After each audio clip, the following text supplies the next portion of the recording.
सोलापूर महानगरपालिकेच्या रविवार पेठ इथे रुग्णालयाची दुरावस्था झाली आहे। रुग्णालय परिसरामध्ये सगळीकडे चिखल आणि कचऱ्याचं साम्राज्य आहे। हे दृश्य बघतोय आपण।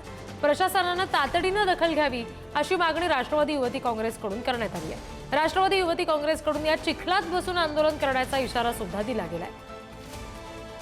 खूप चिखल आहे, बाजूलाच हॉस्पिटल आहे, त्याच्या बाजूला कचरा साचलेला आहे। इथल्या नागरिकांसाठी हे खूप प्रॉब्लेमॅटिक सिच्युएशन आहे। आता पावसाळ्याचे दिवस आहेत तर इथे मच्छर वगैरे असतात, तर त्यामुळे डेंग्यू वगैरे होण्याची शक्यता असते। मी प्रशासनांना विनंती करते की तुम्ही लवकरात लवकर ह्याची दखल घ्यावी। नाही जर 8 दिवसात तुम्ही ह्या परिसरातली दखल नाही घेतली तर आम्ही इथे चिखलात बसून, राष्ट्रवादी युवती काँग्रेसच्या वतीने मी चिखलात बसून आंदोलन करेन।